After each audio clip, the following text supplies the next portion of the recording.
Rookies can quickly tilt a dynasty league in your favor, but you don't come to this show for the layups. You know that Ashton Ginty and Tetaroa McMillan and Travis Hunter are going to make impacts as rookies. Today, Jeff Bell and we decided to look outside of the top 10 rookies going into ADP and discuss some guys that we think could still make immediate impacts, even though they were drafted later. So, Jeff, who's the first guy that we want to talk about today that we think could potentially make an impact in year one? And again, just so the audience and I are on the same, so we're all on the same page here. The guys we're not discussing today: Ashton Ginty, Omarion Hampton, Tetaroa McMillan, RJ Harvey, Travis Hunter, Travion Henderson, Quinshon Judkins, Caleb Johnson, Matthew Golden, and Cam Scadaboo. So a little bit deeper down the list, Jeff, who's a guy that you would like to talk about? Well, if we're digging deeper down the list and outside of the top 10, why not number 11? So only natural. We're going to go with Emeka Egbuka here to start it off, landing with Tampa Bay. And I think that, outside of, obviously, Travis Hunter got a lot of steam and there's a lot of excitement around him. But then, of course, the Tetaroa McMillan, it should be the number one receiver for the Panthers. There was, before this landing spot, Emeka Egbuka was being put kind of right with those guys with a lot of different lists and those types of things. And then once he lands in Tampa Bay, we see him landed in a potentially very crowded wide receiver tree. And now, I mean, Chris Godwin, there's optimism that he's going to be up in full speed at week one. You saw that injury last year that seemed to be fully healthy by week one off that injury seemed like very, very optimistic, but we're hopeful. But at the same time, Egbuka is able to be potentially a player that can lock down that slot role for the Buccaneers or to be a major contributor. And I think beyond that, I think that limits him a little bit to call him a slot only player. I think he's got a little bit more talent to be able to play outside maybe than he's given credit for. And so we saw last year, granted it was in Chris Godwin's absence, that Jalen McMillan stepped in and had a really strong run to end the year. I think Emeka Egbuka has a chance to do that from the beginning. And we also saw Cade Otton had a little month where he was highly productive in that slot role. And what we've seen is in this Tampa Bay offense, which I have heard the talks that, like, with Liam Cohen out of the picture now, maybe it's not going to be the same offense, but they promoted from within, bringing in Josh Grizzard. I think it's going to be a very similar offense to what they've run in years past. So I'm with you. I'm not overly concerned about this. And, I do think it's kind of funny that we took like the 11th guy in ADP, but it needs discussing. And that's why he's being pushed down, because there's this talk that he's going to be this Jaxson Smith-Njigba, Roma Dunze, a guy who just kind of has to wait his turn to break out. But Mike Evans is getting up there in age, and Chris Godwin coming off the injury, we don't know if he's going to be 100%. Egbuka is a guy who right out the gate could immediately be a productive player. So I think it's sharp of us to talk about him first. And then, Jeff, moving further down the list, we're going to talk about the 12th guy in ADP. I promise, viewers, we will get deeper as the show goes on. But there are some guys right now that are a little bit suppressed in ADP that we think could really outperform their ADP. So, Jeff, let's talk a little bit about Tyler Warren here. Yeah, absolutely. And this is a player that Tyler Warren, there's a lot of concern about him landing in Indianapolis offense that's pretty crowded right now in terms of targets. And then, there's some links here with Emeka Egbuka in a very crowded offense and then Tyler Warren in a very crowded offense. Players that we think are extremely talented in a very crowded offense. But we've seen that happen before where players are very talented. They land in what we believe to be crowded offenses and solidify themselves as one of the leading contributors within that offense. And so that's where Tyler Warren kind of plays a little bit in the same vein. And we've seen some of the early reports that size, that physicality shows up immediately for Tyler Warren. I mean, the Colts haven't really utilized tight ends because they haven't had a tight end. They've rotated through, but now he can come in and be that main guy. And we see Shane Steichen leading this offense, maybe some creativity. We've seen Tyler Warren play some wildcat quarterback type plays at Penn State. Maybe there's a little bit of tush push in the future for Tyler Warren. Maybe some of those types of things might kind of play in here for Tyler Warren to be some creative ways to get him the ball. And some people see a crowded receiver room. I see an ambiguous offense that Tyler Warren can be a major contributor in. And you talk about it, these guys coming into situations where we say it's probably crowded and, we temper expectations for year one. That's what we said last year about Brock Bowers. We're like, well, Devontae Adams is there and Jacoby Myers is there, and it didn't matter. Of course, Devontae Adams got traded midseason, but even before the trade, Brock Bowers was absolutely feasting. And then you look back 2 years ago, Sam Laporta, Jahmyr Gibbs is there, David Montgomery's there, Amon St. Brown's there, Jameson Williams is there. Is there going to enough to go around for Sam Laporta? And he was the number 2 tight end in fantasy scoring. So I like that. You also talk about how they haven't had a tight end in Indianapolis over the last few years, but the last time that we did see a good tight end playing under Shane Steichen was Dallas Goedert. And the 2 years that they were married together in Philadelphia, Dallas Goedert had the 2 best years of his career. So we've seen them trying to kind of use Michael Pittman in this pseudo tight end role. And we've seen flashes from Mo Alley Cox and Jelani Woods, but they finally wanted to stop messing around and just get themselves a good bona fide tight end who can kind of do it all. And like you said, the creative usage too is something to really keep an eye on. And I think a big thing too, and I look at Josh Downs and Alec Pierce and Michael Pittman and the receivers here, I think that they are pretty contingent on who the quarterback is. Like if Daniel Jones is playing quarterback, I can get excited about that. If Anthony Richardson is quarterback, I'm tempering expectations a little bit. But with Tyler Warren, we expect him to be working near the line of scrimmage, across the middle of the field, getting schemed up touches, however it may work out. So even if Anthony Richardson is the quarterback, I don't have the same concerns for Tyler Warren that I'd have with some of the other pass catchers there in Indy. Am I overthinking that a little bit, Jeff? No, I don't necessarily think that you're overthinking it in terms of, because some of the creative ways to get him the ball can play in with both quarterbacks. But we saw it was a complete 180 when Joe Flacco was playing quarterback versus Anthony Richardson last year. And I mean, Joe Flacco, when he's running hot and they're really firing the ball, that's one thing. But I think Daniel Jones, I think that there's multiple elements that'll be utilized there. But just that difference, the ability to be able to pass the ball and leaning into that passing game with Joe Flacco last year gives you some excitement maybe for how this receiver room could shake out. And Daniel Jones, when we've seen Daniel Jones be passable, he's able to get the ball to his receivers. He's able to, we talked about it in our last episode, his contributions as a fantasy quarterback in the past. I think this is a guy that he is able to get the ball to receivers again. Yeah, I'm with you. I mean, we don't need to reopen the Daniel Jones discussion because I don't think the audience liked that one too much. But I'm not ready to write off Daniel Jones quite yet. And I think that we could see a nice second act in his career. All right, continuing to work our way down the list. And just for anybody who is wondering where we're getting this this list from, footballguys.com/ADP. That's where we got this from. So this is redraft ADP. But of course, we're looking for guys that can make impacts this year. And we wanted to try to get deeper and deeper down that list. So Jaydon Blue was a guy that really wasn't catching a lot of steam in the pre-draft process, but then decent draft capital and a great landing spot. Now, as everybody buzzing about Jaydon Blue, Jeff, what do you see with Jaydon Blue and the opportunity in this Dallas offense?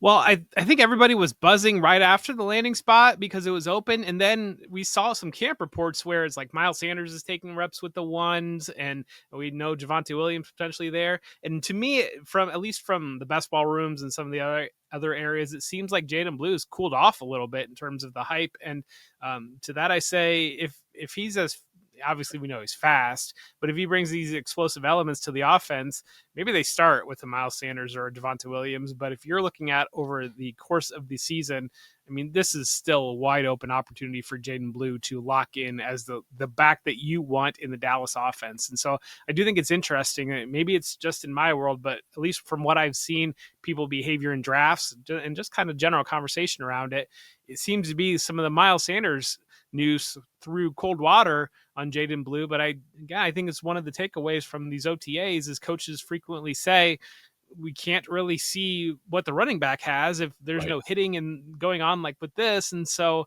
the guy that might be taking snaps with the ones into open camp might not even get through August as the lead guy.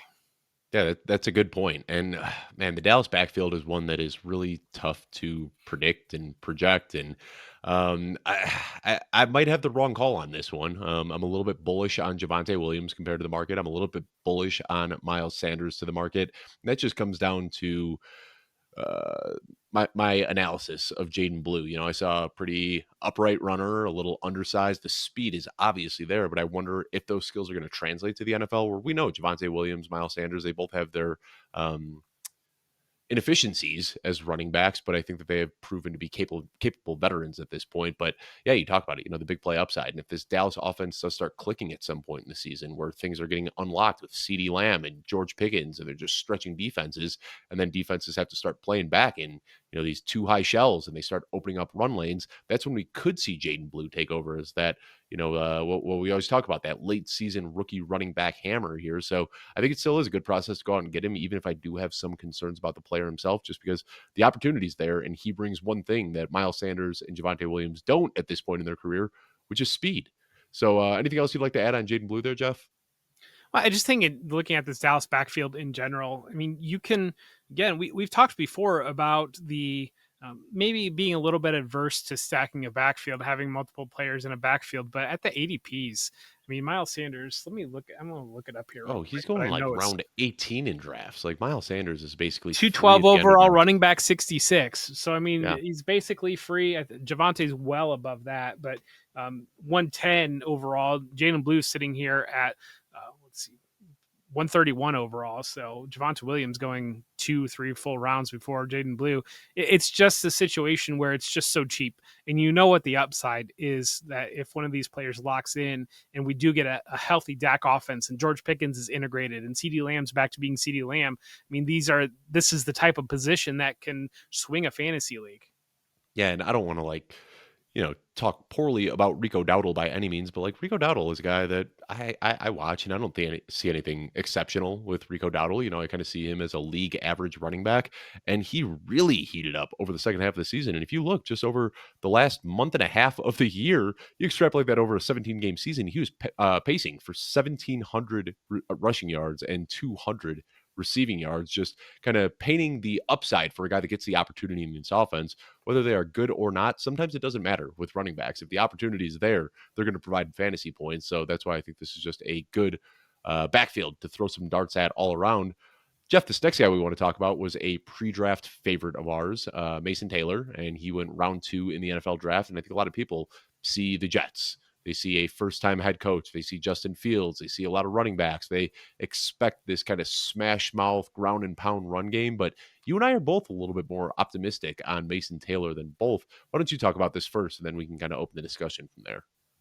Well, you're looking at a situation where he could be number 2 in targets. He could be the number 2 target in a very wide open offense. And there's elements of the Detroit passing offense that we saw Sam Laporta step right in and be the Brock Bowers before Brock Bowers became Brock Bowers in terms of rookie tight end production. And so that's where Mason Taylor, coming from a football family, should be able to get up and rolling pretty quickly there. We've seen Justin Fields have connection with Cole Kmet in the past when he was Chicago's starting quarterback. So there's multiple opportunities here for Mason Taylor to really pay off on 189 overall ADP.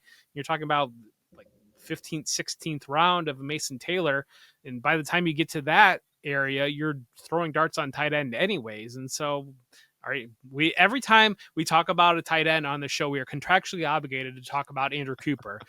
But Right. the yin yang tight end theory here, Mason Taylor makes a really good kind of yin to that yang if you wanted to swing for some upside and you have a safer option that you want to go with as well. And just a hyper athletic, very young player. And I'm glad that you mentioned Cole Kmet, because so often when I hear people talk about Justin Fields on the Jets, they talk about the comps Garrett Wilson to DJ Moore. And, DJ Moore, 1,400 yards. He looked great with Justin Fields. People don't talk about what Cole Kmet did in that offense as the number 2 option. Jeff, off the top of your head, where do you think Cole Kmet finished in half PPR rankings in 2023? Or not rankings, but in end of season finish? Tight end 8. Tight end 7. Yeah. I was going to say And Cole 7 Kmet, first, and then I changed to 8. he had his career year. DJ Moore had his career year. It's not crazy to think that Garrett Wilson and Mason Taylor can operate similarly. Something else we saw last year is that Justin Fields, I don't know if he was coached this way by Arthur Smith and Mike Tomlin, but he didn't have the willingness to push the ball downfield. He was looking for that check down option much more than he has in the past. And if that's what Mason Taylor is doing, just kind of sitting there in the flat, sitting in that short area of the field, taking check down options, we could also look at a very prolific target heavy role. So I think there's a lot of outs for Mason Taylor here. Just a good young player on an offense that I think scares a lot of people away. Jeff, this next one, I'm kind of shocked to see Pat Bryant. ADP still 194. I think this is one of those where a lot of sharp people are paying attention to the beat in Denver right now and are really hyping up Pat Bryant, but it doesn't seem like the market has really gotten there yet. Let's talk a little bit about what Pat Bryant could look like in year 1 in this Sean Payton offense, because he's already drawn some pretty lofty comps. Yeah, and we did our divisional breakdowns and kind of mentioned in that show. I think it's tough to envisage and Envision. see envision. That's what I wanted to say. Envision. I don't know where I'm going here with Dave, but I'm talking about Evan Ingram is where I'm going here. And if you're gonna have Evan Ingram as that joker eating in the middle of that offense, slant God, I don't know that's going to be happening for Pat Bryant, but I think there's just so much upside here for Bryant. And obviously, we know Cortland Sutton's going to be locked into his role. I mean, we saw last year Marvin Mims come on towards the end of last year, but Troy Franklin, the connection with Bo Nix, but we don't know really what we've got in Troy Franklin. Devon Vele, year two, who's like, I think he's about 32 years old already in year two. But it's wide open here for Pat Bryant, a player they took on day two of the draft. And you would have to think that they looked around that wide receiver room, saw Pat Bryant sitting here and said, this is a guy that can bring something extra to our offense. And I think that maybe, Marcus Colston gets floated around because we saw the immediate production there. But if you're looking at how an offense might be structured, kind of got Cortland Sutton operating on the outside. Marvin Mims is able to do kind of a handful of different things on the outside. Evan Ingram occupying maybe the short to intermediate areas over the middle of the field. And then you can run up that seam with Pat Bryant to be that vertical element, kind of the way that Colston was when he first came in. I mean, that's definitely in play. And it's really just a wide open situation. So anytime that you go in, I think our assumptions would be that Cortland Sutton is going to lead the team in targets. Evan Ingram's probably going to be second in the team in targets. But at the same time, it could be shuffled up and break any direction. So a player like Pat Bryant, this is the type of situation where you see these late rookie wide receivers step in and the Puka Nacua type situation where it's very clear there was ample opportunity within that Rams receiving room. Yeah, and we talk about contingent upside all the time when discussing running backs. What we don't talk about that often is contingent upside for receivers. And Cortland Sutton, he, like you said, is projected to lead the team in targets. I don't think anybody's going to argue that. But if Cortland Sutton has to miss time for whatever reason, I think Pat Bryant could step right into that role, and he does a lot of the same things. He's a big-bodied receiver who can come down with contested catches. Now, I'm not saying he's the same player as Cortland Sutton, but there are a lot of overlapping skill sets there where we can see him be that number one target earner if the opportunity arises. And again, we're getting deep down into these rankings now at this point. We started off with some of the cream off the top a little bit earlier, but as we get deeper into this, it is harder to make these cases for players. But Pat Bryant, the situation's there, and another guy that's going to essentially be free. You can get him in like round 18 of your draft right now, and the upside is definitely there. Now we're at the part, Jeff, where I think all these players that we're going to be discussing going like pick 213 and beyond, which basically means these guys aren't getting drafted in a lot of leagues. So these are guys that you can spend your final round pick on. You might even be able to look at waivers after the draft if you can move a player to IR and open up a spot to bring one of these guys on. These are the players that we'll have to put our imagination hats on a little bit, and we can talk through them here. But the first player I called out that I want to talk about is Brashard Smith. And I really think that it's just as simple as the Chiefs not having a running back that has been able to catch passes over the last few years. And we've seen it with Kareem Hunt. We've seen it with Jerick McKinnon. Isaiah Pacheco has big limitations in that part of the field. Brashard Smith, a converted wide receiver, we'd expect to see him out there. And I know it seems like every year we fall for the late round, day three running back trap. I'm already having flashbacks to Darwin Thompson. This could be that again with Brashard Smith, but he's free at the end of drafts, and the upside is so high, maybe higher than anybody else you can get off the waiver wire after draft is finalized. I really like Sigmund Bloom's early reveal concept. And I think that's the biggest thing that you're getting right now with Brashard Smith. I mean, right now, a lot of the redraft leagues are best ball leagues that are going on and you're not going to have an early reveal in a best ball, but at the same time, in a managed league with waivers, you're going to have a really good idea very, very soon if Brashard Smith has a role within the Chiefs offense, or if he doesn't, or if he makes the team, or if he doesn't. And so I think that's one, especially when these later dart throws, you're going to be able to make a pivot off of that and move into a player. And we all know that post week one waiver run is always so fruitful. And so if it's the type of thing where Brashard Smith's not even active and your league isn't that deep, you can make that pivot at the same time. We all know what Jerick McKinnon did 2 years ago, and that's where the hope would be with him coming in there, maybe 3 years ago at this point, but with him coming in there, Brashard Smith, that specialist in that pass catching role, just like you mentioned, I think that's a good call out there, and we know the upside in Patrick Mahomes' offense. And I think it's really just as simple as that. I mean, this guy's free right now. The upside would be through the roof.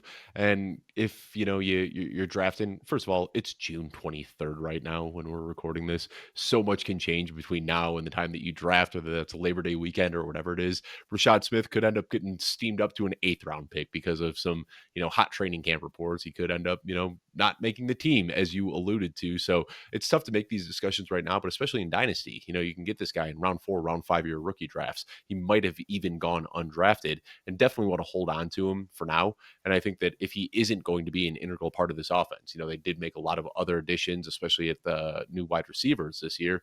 If he's not going to be a big part of the offense, you can just cut him after the first couple of weeks of the season and move on from there. So Jeff, continuing to work our way down the list, and this one might feel a little bit backwards to some of the Dynasty listeners because Jaxson Dart was going early to middle of round 2 in rookie drafts, but getting no respect right now in redraft leagues, going undrafted in most. And I am completely with you that if the opportunity arises, we don't know if that's going to be week 1 or week 14, but I think whenever Jaxson Dart steps onto the field, he's going to be a very punchy, exciting fantasy option in fantasy football.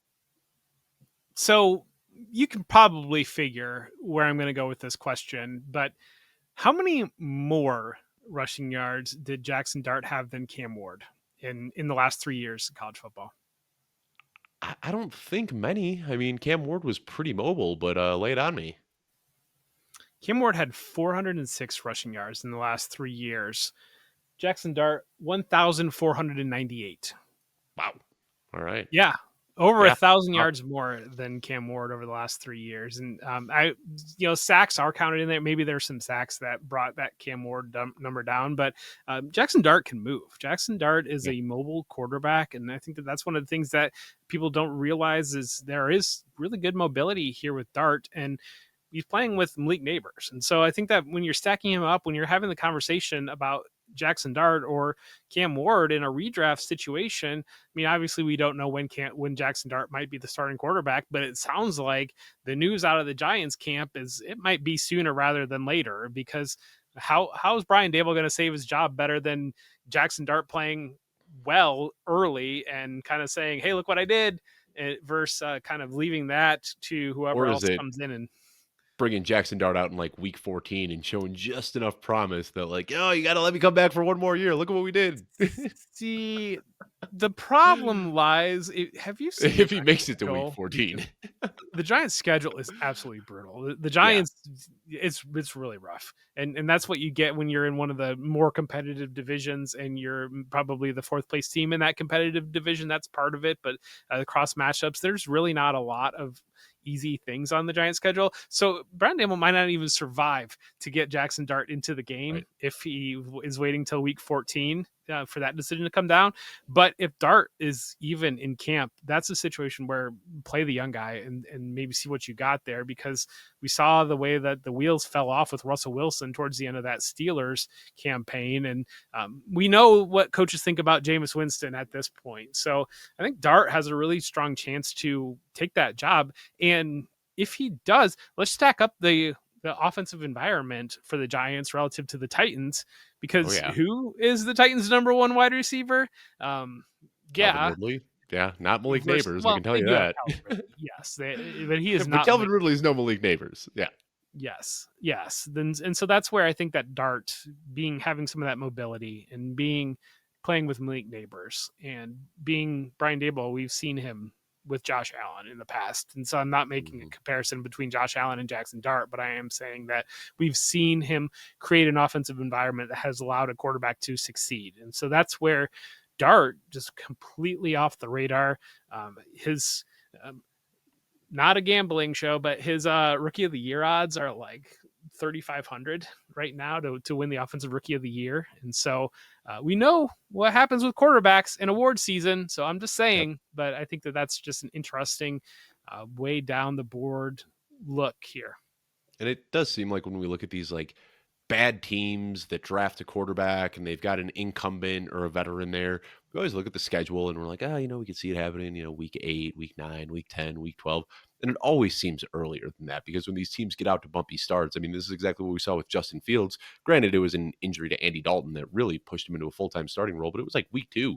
Justin Fields was out there getting, these special packages where he was seeing the field already. And a lot of people were saying Justin Fields, maybe he'd take over week 14, week 15, and he was the full-time starter by week 3, maybe week 4 that year. I can't remember exactly off the top of my head, but a lot of times head coaches don't get the patience that they'd like. I'm sure in a dream world, Brian Dable would just sit back with Jaxson Dart for an entire year, just be in his ear, let him sit there with the clipboard and with the iPad on the sideline, and then come out in year 2. But that's not the way today's NFL works. And if this team gets started off, 1-2 or 1-3, the media, especially in New York, and the fan base is going to start calling for Dart, and we might see that sooner rather than later. So I like that call out because when he gets on the field, I think there is going to be a lot of fantasy production there. All right, Jeff, continuing to work our way down the list. And this is a name that I didn't really think I'd be talking about, but Thornton Jr., getting reps with the ones in Las Vegas. And it makes sense when you start looking at it schematically. Jack Besh does a lot of the same things Jakobi Meyers does. What they really need is this big-bodied X receiver so they can have Jakobi Meyers working out of the slot, Trey Tucker stretching defenses vertically. It makes sense that Thornton would walk into this role. This is a size speed freak who the opportunity could be there. Let's talk about him a little bit, maybe what his upside could actually look like in this offense.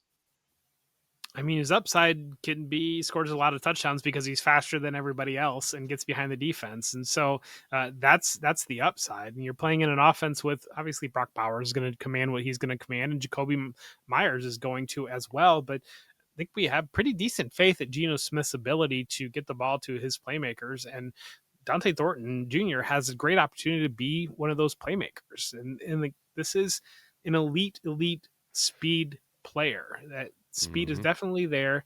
That is a needed element within this Raiders scheme.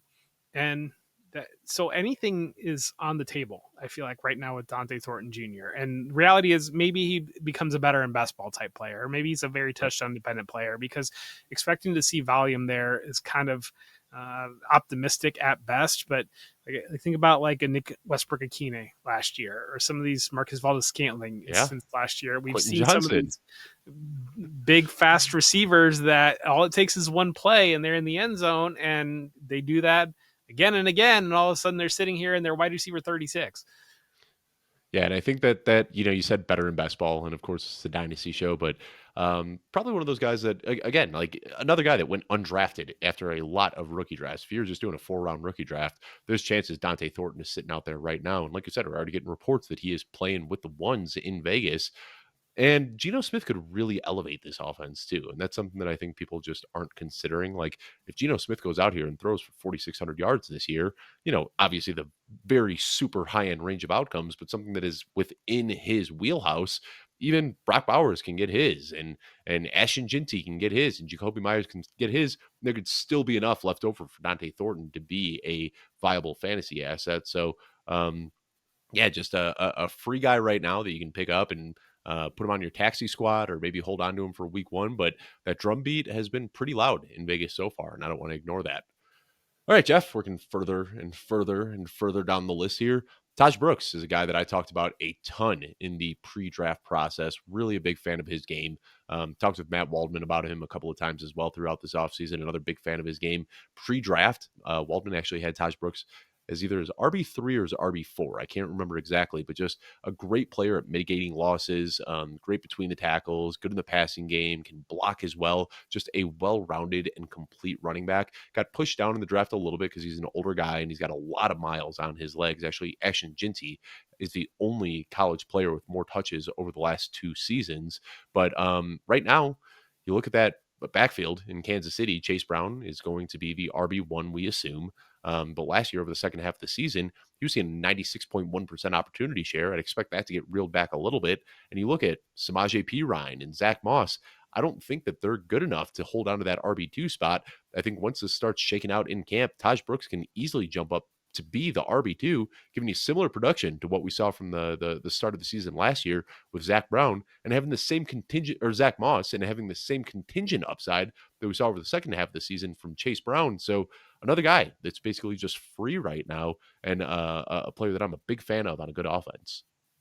Yeah, and that's really where it comes down to that if Chase Brown were to miss time or they do move in a direction. I mean, right now you're making Samaje P. Ryan had every opportunity last year with the Chiefs to be able to lock down a significant role, and he never really was able to do that. And you have to Broncos too. question at this point, what's he got left in the tank? I think there's a Right. deep trust with him in Joe Burrow, but at the same time, what's he got left? And then Zach Moss coming off that injury, and Zach Moss, we all forgot about Zach Moss. Everybody was ready to write him off before that Colts run, and then he parlayed that into that starting off with the Bengals run. But I mean that could be out of sight, out of mind before even realized too. And so when they're looking at a power complement, and especially if Tahj Brooks, I mean the hesitation around Chase Brown was some of that pass pro stuff. There's a chance that Tahj Brooks just heads up, beats him out in pass pro, and so there's a lot of different paths here for Brown. And should that opportunity open up, you're talking about one of the best offenses in football and high end upside here on Tahj Brooks. And that's really probably what you're looking for, that contingent upside for a lot of these later backs, that should this situation break in their favor, that's what you want to do with the end of your draft. You want to set it Mhm. up so that like a guy like Will Shipley, should the situation break in his favor relative to a guy like Jerome Ford, like we kind of have a pretty good idea what's going to be out in Jerome Ford. And it's funny because those players like a Jerome Ford is very likely to outscore like Tahj Brooks or Will Shipley over the course of the season and end up higher than them in scoring. But on that 1 week that you needed, week 15, week 16, Right. I mean, who do you feel better betting on giving you a running back 1 week if the situation breaks in their favor? And that's the old I can't remember the details of it, but do you remember it was like 3 or 4 years ago? I just fired off this half-baked poll on like a random off-season day, and I said, Yeah, I who would you remember. rather have? The running back who scores 12 points per game for an entire season, or the running back who scores 20 points a game for half the season? And it was a dead 50-50 split. And our Adam Harstad wrote an entire article about it. JJ Zacharyson did an episode on it. I mean, it really became this think piece. Actually, no. I have that wrong. No, the majority of people in the poll preferred the running back who would stay healthy for 17 games and score 12 points per game. And it was all the analysts in the industry saying like, no, you guys have this wrong. And it was kind of this teaching opportunity here because sure, if you look at end of season finishes, the guy who finishes as the RB 48 isn't really going to matter. Even if he's doing it on a complete consistent basis, it's those guys at the end of the season. I think like 2 years ago, when we're talking about fantasy football 10, 15 years from now, nobody's going to remember the names Zamir White and Ty Chandler. But those guys were literal league winners 2 years ago because they got the opportunity in week 15, 16, and 17. They came out, they scored, rushing for 100 yards a game, scoring touchdowns. They did everything we wanted to see. Mike Boone, if you remember him from like his days with the Minnesota Vikings, just popped up at just the right time. And that's kind of, I think, what you're hoping for with these day three backs that are on good offenses. You're hoping that the opportunity can arise at the right time and you can plug them in and get a 25, 30-point week. And you need to factor in the contingency there too, because Saquon Barkley, Bijan Robinson, Chase Brown, if he's got the Chase Brown role from last year, those players are going to be main catalysts to get people into the fantasy playoffs. But should something come up that they miss time and all of a sudden Bijan Robinson's out, you're going up against the manager that has Bijan Robinson. Oh, by the way, I had Tyler Algier on my bench.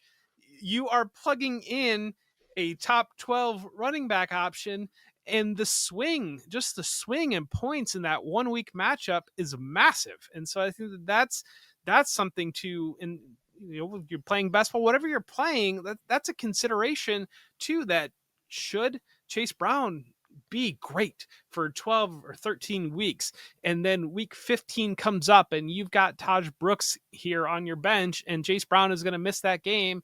Oh, by the way, I'm going to throw the hammer on you and I'm going to put the backup in here. And so I think that that's something to consider on the high end offenses. But, you didn't have to pull out Mike Boone if you want to illustrate your point. Tajay Spears on one of the worst offenses in football last year was a top 3 running back option during the fantasy playoffs over those Mhm. 3 weeks. And so you just And see it all imagine the if you time. were a Tony Pollard manager who got into the finals on the back of Tony Pollard, and then going into the championship matchup, you don't have Tony Pollard and you're facing Tajay Spears. That's just devastating for morale. Like your entire team is just going down the toilet that Well, week.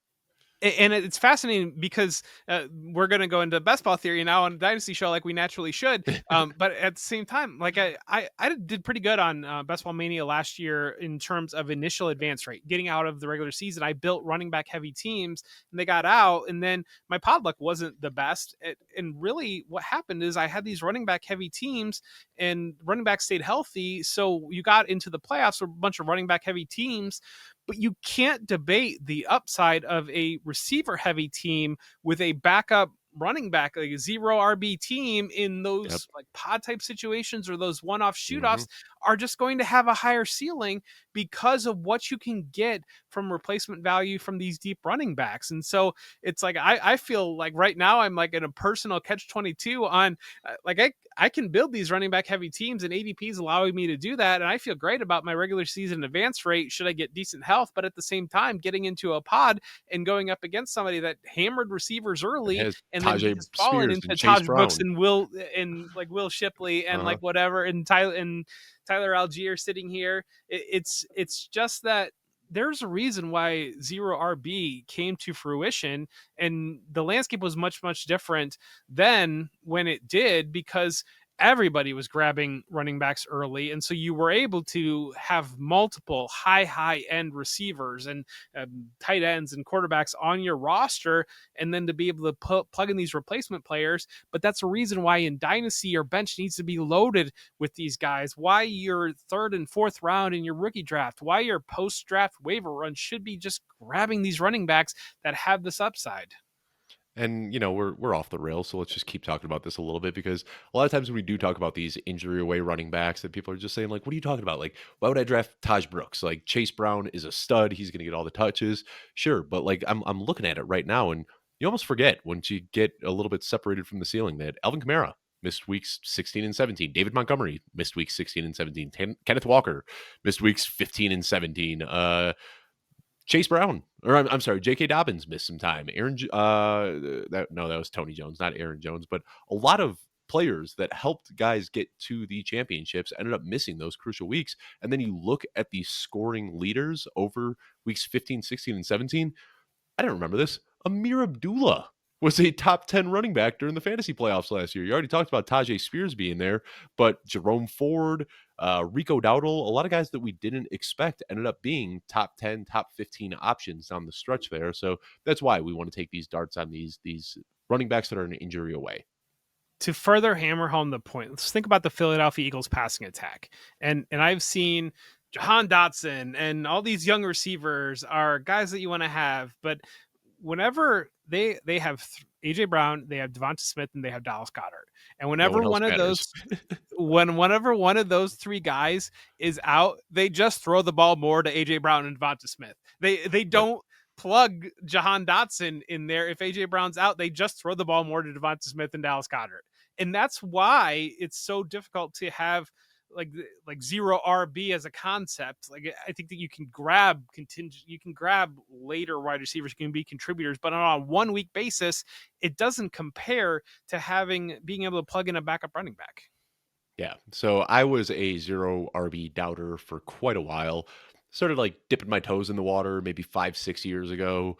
Started like really leaning into it 3, 4 years ago. And like I am fully converted now. Once you finally build one of those zero RB juggernauts where like you don't even care about your running backs, but you stumble into RB1s over the second half of the season, and then you're loaded at every wide receiver spot and quarterback spot and tight end spot, and you're playing a top 10 option in your flex every single week, it's fun. So for those that haven't played zero RB before, I try it out this year. It's fun. Let us know how it works for you. All right, Jeff, back on the rails. Oronde Gadsden, a tight end. What are we talking about today? Rookies who can contribute this year. Oronde Gadsden is a guy who's been getting a pretty steady drum beat. And I want to say, we're trying to get a little bit deeper with the show. Of course, Trey Harris is a guy that we like that could also contribute his rookie season. But let's talk a little bit about Oronde Gadsden and the drum beat that he has been steadily getting out of Los Angeles. Yeah, I think it seems I think he's like showing up at the facility now by like 1 a.m. I think is where it's about now. Like I know it was like He's got a he was tent getting there at out like back, just 5:30. Like sleeps in a he's tent on the field. yeah, he's just not even going home now. They're just gonna find out that he actually doesn't have an apartment, and so like that's why he's coming in.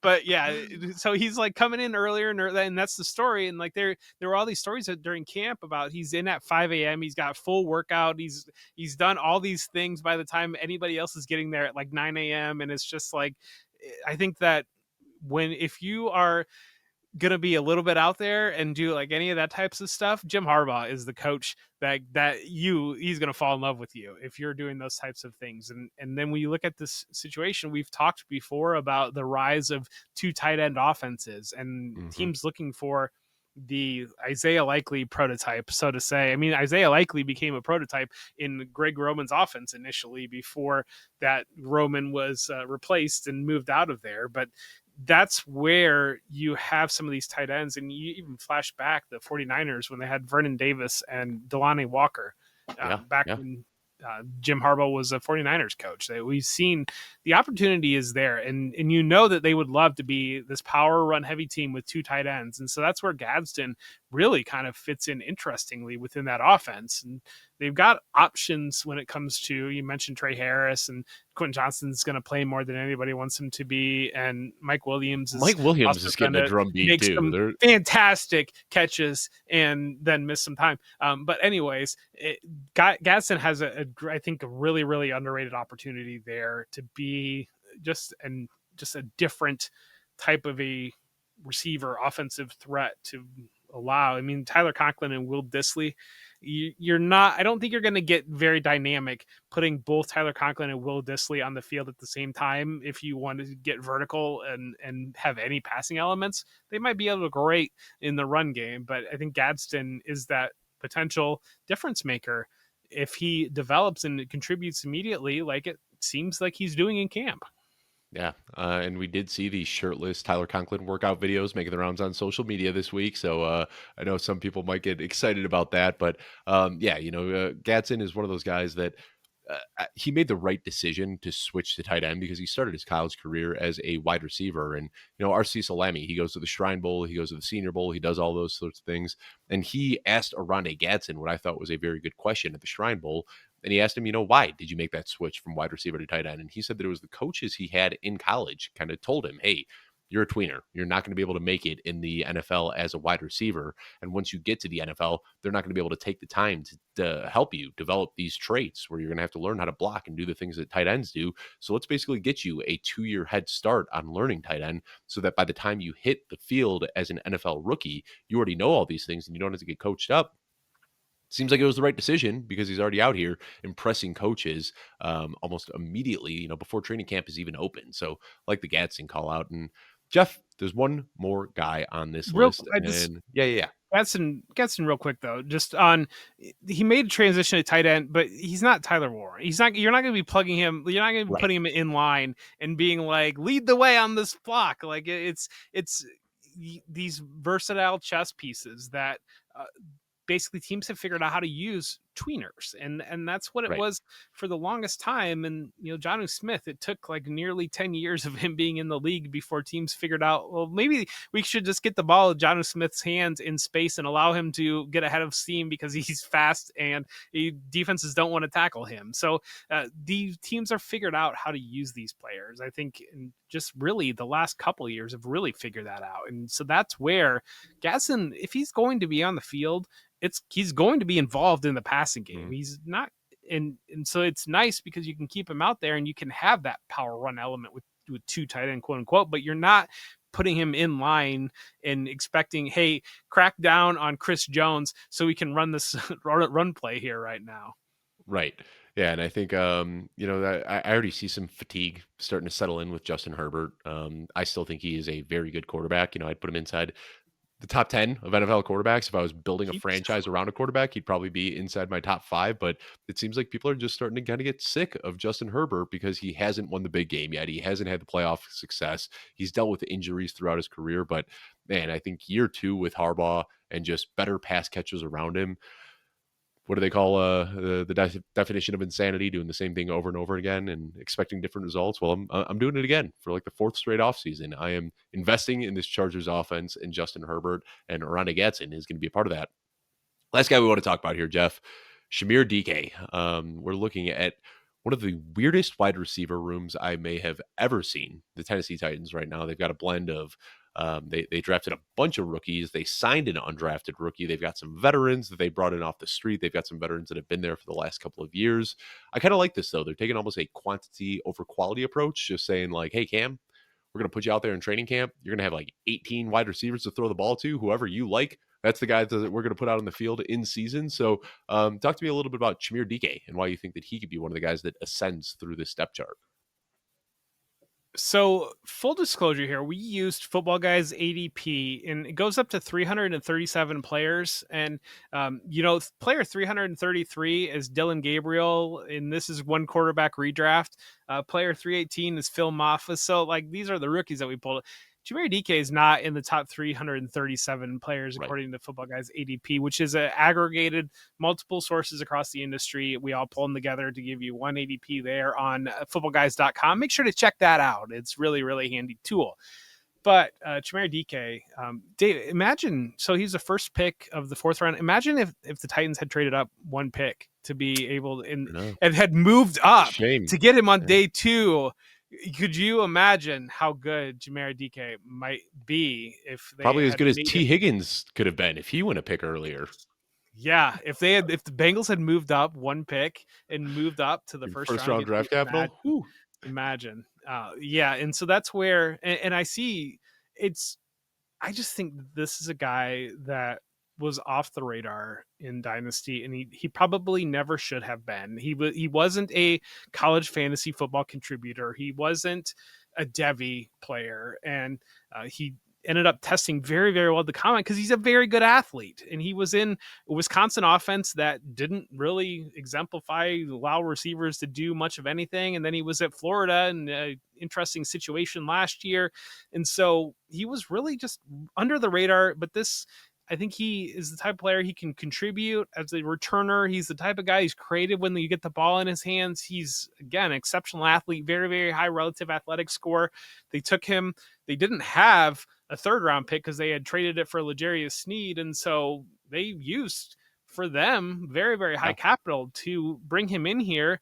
And Xavier Restrepo is above. Xavier Restrepo is, let's see, he is somewhere. I saw him on ADP. Going much higher just because of the college connection. Yeah.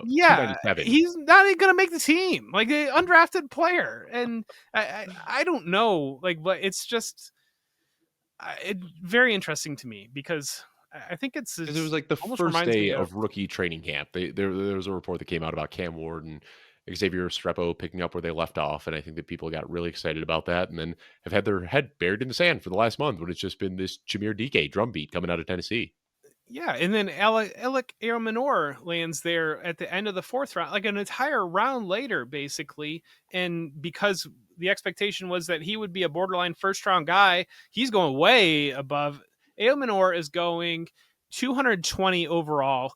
Xavier Restrepo is going 297 overall. And again, we get up to 337, and Dike is not mentioned there. And it's just, and not making the parallel, but making the parallel, Amon-Ra St. Brown was a fourth round pick, and he landed in a Detroit offense that was very wide open for receivers, and he's become Amon-Ra St. Brown. When I look at what Chimere Dike brings to the game, he is that type of player that fits very, very well in the modern NFL, where you want players to be able to create quick separation. You want players that can do things with the ball in their hands. You want players that that's exactly what this guy is. And again, he was a returner in college. He's a football player, and these are the types of players that I feel like it works out more often than not. And it's a wide open receiver room outside of Calvin Ridley.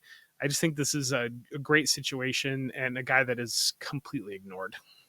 Yeah, I'm looking at the comp right now between Chimere Dike and Amano St. Brown because you piqued my interest, and the relative athletic score for Dike is obviously much better. But I mean, I've yet to find a single drill at the combine that Amano St. Brown did better than Chimere Dike, and that's why that's when he piqued all of our interest was, and that weekend in March in Indianapolis, like he came out of there, and a lot of people.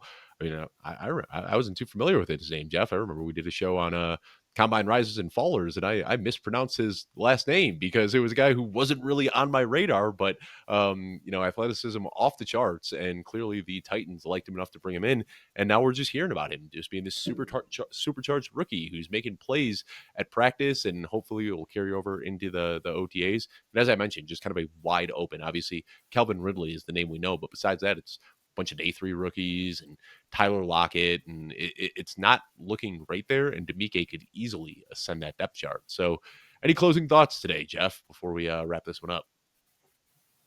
I mean, draft You don't need one. rookies. I mean, I put you on the spot there.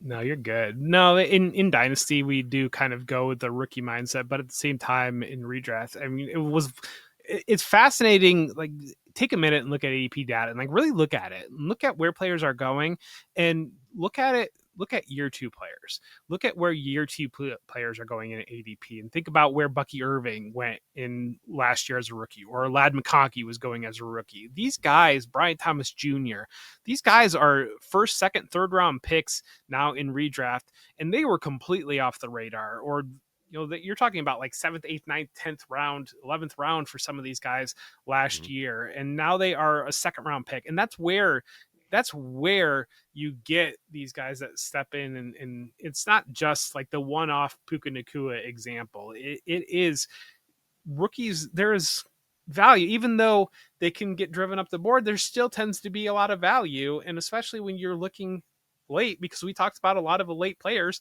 Look at ambiguous situations and rookies, because they might be very good, and there might be a lot of opportunity. Yeah, I was looking at it and totally kind of tongue in cheek here, but it seems like every other year we get a day 3 wide receiver that becomes a wide receiver 1. Puka Nacua, Stephon Diggs, Antonio Brown, Hunter Renfrow had his one year, and we didn't have one last year. So I'd say that we are due for one of these day 3 wide receivers to finally hit again. Well, Jeff, as always, want to thank you for And the if time. DK went one pick earlier, he wouldn't have even Yeah. had to. He wouldn't have had that qualifier. He would have been. Then we'd be hyping up Alec Manor instead, right? Well, Jeff, want to thank you for the time tonight. Always a pleasure. We'll be back later this week with another show. And as always, thanks for just letting us do what we do. Come for the 11 rookies poised to break out this year, and stay for the 12-minute tangent on why you should go 0 running back in 2025. I want to thank you all for tuning in, and we will see you later this week.